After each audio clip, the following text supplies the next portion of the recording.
कभी ऐसा होता है कि पूरा दिन निकल गया, भाग दौड़ भी खूब हुई, पर शाम को लगता है यार किया क्या आज। हाँ बिल्कुल। व्यस्त तो बहुत थे, पर वो वाली संतुष्टि नहीं मिलती। लगता है समय कहाँ गया। सही।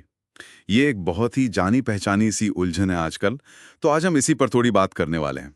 रोजमर्रा में ना कुछ ऐसी चीजें हैं, कुछ आदतें जो अनजाने में हमारा समय और ऊर्जा भी सोख लेती हैं। इन्हें हम कह सकते हैं समय के अदृश्य जाल, टाइम ट्रैप्स। बिल्कुल। और ये इतनी आम होती हैं हमारे आसपास, हमारे कल्चर में शायद, कि हम ध्यान ही नहीं देते। हाँ, मतलब उन्हें नॉर्मल मान लेते हैं। हाँ, और देखिए, इनमें से कई आदतें अपने आप में शायद बुरी भी ना हो, जैसे लोगों से मिलना जुलना, सामाजिक होना। ये तो जरूरी है। जरूरी है, हाँ।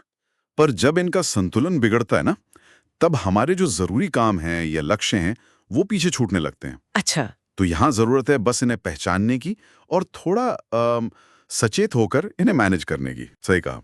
तो सबसे पहला जाल जिससे शायद हम सभी कभी ना कभी जूझते हैं, फोन।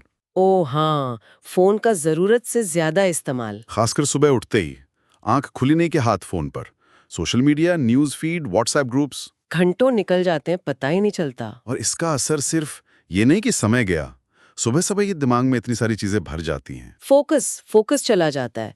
दिन के जो जरूरी काम है, उन पर ध्यान लगाना फिर मुश्किल हो जाता है। हाँ, दिन की शुरुआत ही एक तरह के बिखराव से होती है। बिल्कुल।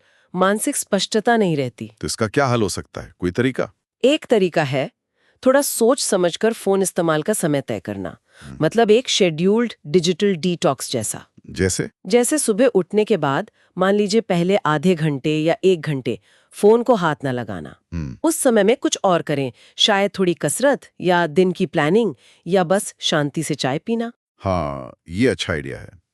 और वो नोटिफिकेशंस, वो तो लगातार बजती रहती हैं। उन्हें बंद रखना। जो गैर जरूरी नोटिफिकेशंस हैं, उन्हें बंद कर दें। सोशल मीडिया या न्यूज़ के लिए भी दिन में 1 या 2 बार एक निश्चित समय तय कर लें। मैंने ये कोशिश की थी, सुबह फोन की जगह बस 10 मिनट कुछ पढ़ लिया, तो लगा कि हाँ, दिन थोड़ा शांत और ज्यादा केंद्रित शुरू हुआ। बिल्कुल फर्क पड़ता है। अच्छा, अब आते हैं दूसरे जाल पर। ये है बिना योजना के मेलजोल और बातचीत। हाँ, ये ऑफिस में बहुत होता है। हाँ, कोई सहकर्मी मिला, हाय हेलो हुई और बात शुरू हुई, तो बस लंबी खिंच गई। या पड़ोसी मिल गए, या कई बार रिश्तेदार दोस्त बिना बताए आ जाते हैं। और हम मना नहीं कर पाते, संकोच होता है, भले ही कोई जरूरी काम कर रहे हो। देखिए, लोगों से मिलना जुलना तो स्वाभाविक है, जरूरी भी है, पर प्रॉब्लम तब आती है जब हमारी सीमाएं साफ नहीं होती। सीमाएं मतलब बाउंड्रीज। हाँ, हर बातचीत हर मीटिंग जरूरी नहीं होती, और ये जो ना कहने में हिचक होती है ना, हाँ, कि बुरा मान जाएंगे। ये हमारी प्रोडक्टिविटी को बहुत नुकसान पहुंचाती है। हम असल में अपनी प्राथमिकताओं का सम्मान नहीं कर रहे होते। तो इसका समाधान क्या है? कैसे करें इसे मैनेज? अपनी सीमाएं पहचानें और उन्हें विनम्रता से बताएं। जैसे? अगर व्यस्त है तो साफ कह सकते हैं, माफ करना, अभी एक जरूरी काम निपटा रहा हूँ, क्या हम थोड़ी देर में बात कर सकते हैं। ऑफिस में अगर फोकस चाहिए तो हेडफोन लगा लेना भी एक संकेत हो सकता है। हाँ, ये काम करता है। और अचानक आए मेहमान? उन्हें भी प्यार से बता सकते हैं कि आप इस वक्त थोड़ा व्यस्त हैं या आपके पास अभी समय कम है, बाद में मिलने का समय तय कर सकते हैं। और मीटिंग्स? कई बार ऐसी मीटिंग्स होती हैं जहां लगता है कि हमारी जरूरत ही नहीं। हाँ, तो मीटिंग का एजेंडा पहले ही पूछ लेना चाहिए।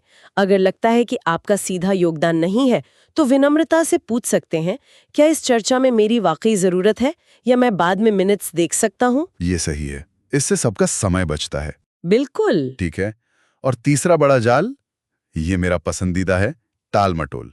हाँ सबका ही है शायद, वो बाद में देख लेंगे, अरे कल कर लेंगे वाला रवैया। हाँ, छोटे छोटे काम, ईमेल का जवाब देना है, कोई बिल भरना है, टालते जाते हैं। और ये छोटे काम जो है ना, ये जमा होकर एक बड़ा मानसिक बोझ बन जाते हैं। हाँ, दिमाग में घूमते रहते हैं कि ये करना है, वो करना है। बिल्कुल। और फिर जो बड़े जरूरी काम हैं, उन्हें शुरू करने का मन ही नहीं करता। एक तरह की जड़ता आ जाती है, ऊर्जा कम लगती है। इससे कैसे निपटें? इसका क्या तोड़ है? एक बहुत ही कारगर नियम है, 2 मिनट रूल। 2 मिनट रूल, ये क्या है? अगर कोई काम ऐसा है जो 2 मिनट या उससे कम समय में हो सकता है, तो उसे सोचिए मत, तुरंत कर डालिए। अच्छा, जैसे कोई छोटा सा ईमेल भेजना। हाँ, या बिल पेमेंट करना, या कोई चीज उठाकर उसकी जगह पर रखना। मतलब जो भी 2 मिनट में हो जाए, उसे निपटा दे। इसके साथ साथ कामों की प्राथमिकता तय करना भी जरूरी है। एक टू डू लिस्ट बनाएं और तय करें कि आज के सबसे जरूरी 1 या 2 काम कौन से हैं, उन्हें पहले करें।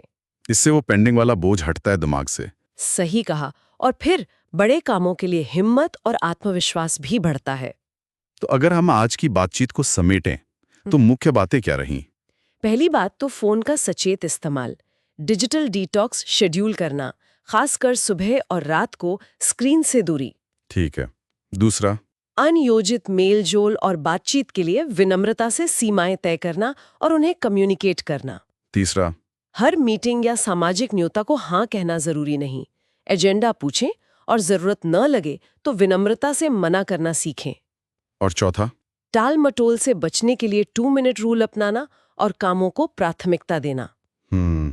देखिए, इन आदतों को सिर्फ पहचान लेना ही काफी नहीं है। इन पर सचेत होकर काम करना, इन्हें मैनेज करना जरूरी है। सही।